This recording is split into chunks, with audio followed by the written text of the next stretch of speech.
আপনাকে অসংখ্য ধন্যবাদ। দেখুন, ভারত যে ভদ্রতা করে একটা চুক্তি বা এমওইউ যেটাই বলেন সেটাতে বাংলাদেশ সরকারের সঙ্গে সই করেছে, এটাই তো অনেক বিরাট ব্যাপার।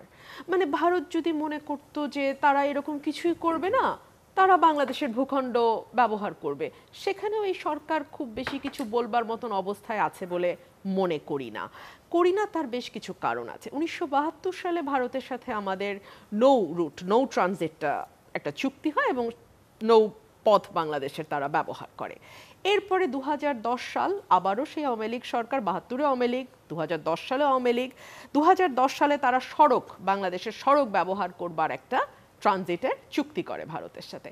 2018-তে তারা মোংলা এবং চট্টগ্রাম বন্দর ব্যবহারের অনুমতি দেয় ভারতকে। এখানে অনেকগুলো প্রশ্ন আছে। এই 18 এবং 10-এ যে চুক্তিগুলো হয়েছিল, সেই চুক্তিগুলো হবার আগে বাংলাদেশ সরকার তার মানুষকে খুব স্পষ্ট ভাষায় বলেছিল আমরা আর্থিকভাবে বিরাট লাভবান হব। বিশেষ করে 2018 সালে চুক্তির পরে তো এই কথা আমরা হরদম শুনেছি যে আমরা ভীষণ রকমভাবে লাভবান হব, এবং সেই লাভবানের যে হিসাব আমরা দেখতে পাচ্ছি কাগজে কলমে, সেটা হচ্ছে প্রতি টন 300 টাকা। $500 মিলিয়ন কথা তখন বলা হয়েছিল। $500 মিলিয়ন তো দূরেই থাকুক, এটা মাত্র প্রতি টন 300 টাকা, এবং আদৌ কতটুকু লাভ হচ্ছে, আদৌ কোনো টাকা বাংলাদেশ পাচ্ছে কি পাচ্ছে না, এই বিষয়গুলো খুব স্পষ্ট না। এখানে আমরা তিনজনই আইনজীবী আছি।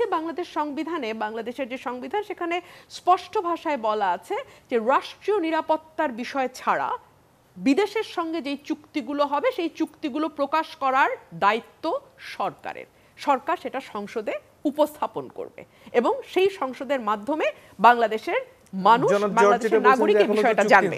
এটা একটা এমওইউ মাত্র। আচ্ছা, ঠিক আছে, ধরে নিলাম এটা এমওইউ। 2010-এ তো চুক্তি হয়েছিল সড়ক ব্যবহারের, সেটার কোনো কপি কি সংসদে উপস্থাপিত হয়েছিল? 18 সালে তো হয়েছিল দুটো বন্দর ব্যবহারের, সেটা কি কোনো চুক্তি কি আমরা দেখেছিলাম? এসেছিল কি সামনে? আসে নাই।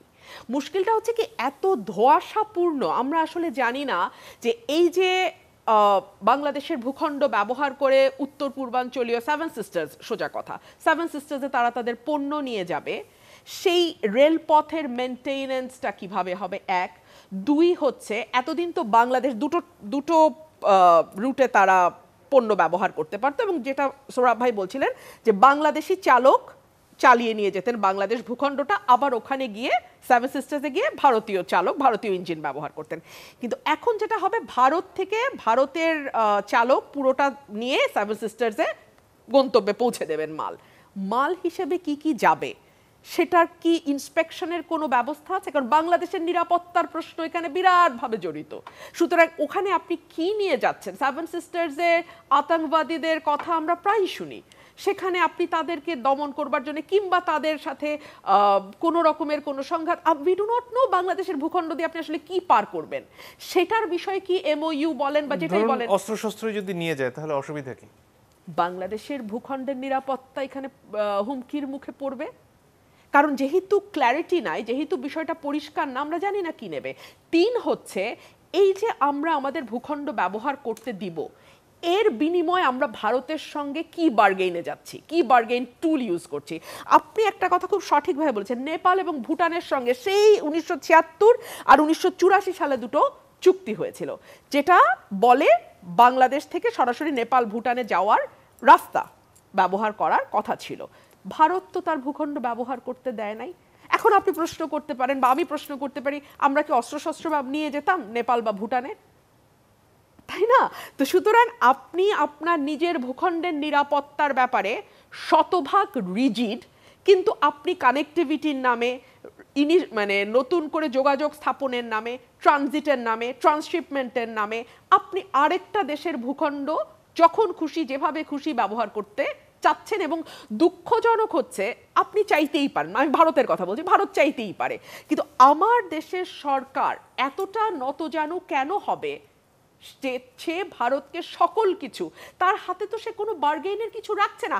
আপনার মনে থাকবে 2011 সালে 2010 সালে যখন সড়ক চুক্তিটা হয়, তার আগে আগে প্রধানমন্ত্রী বলেছিল যে তিস্তার পানি না দিলে আমরা ট্রানজিট দেব না, কারণ তখন পর্যন্ত বাংলাদেশে একটা ভোটে নির্বাচিত সরকার ছিল যারা অ্যাটলিস্ট বার্গেইনের কথাটা বলার মানে বলতে পেরেছিল।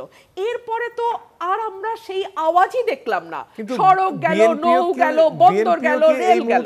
এই ইস্যু নিয়ে কোনো কথা বলছে? কারণ নতুন আন্দোলন কর্মসূচি তো কেবল বেগম জিয়ার মুক্তির জন্য। বিএনপি কথা বলছে নাকি বলছে না সেটা আমি জানি না, কিন্তু বাংলাদেশের একজন নাগরিক হিসেবে এবং রাজনৈতিক একজন ক্ষুদ্র কর্মী হিসেবে আমি আমার আওয়াজ তো দিবই। আমার যেটুকু সাধ্য সেইটুকু আওয়াজ আমি তুলবই। কোন দল কি বলছে না বলছে আমি জানি না।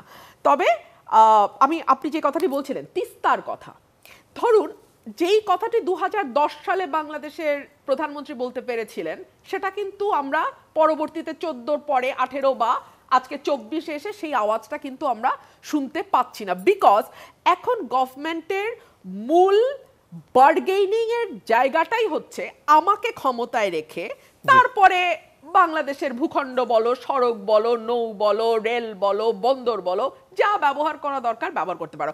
আমি আরেকটা কথা, তিস্তার চেয়েও যে বিষয়টা আমার কাছে ভয়াবহ মনে হয় সেটা আমি একটু বলতে চাই। তিস্তার চেয়েও ভয়াবহ, তিস্তার জায়গায় আসবো।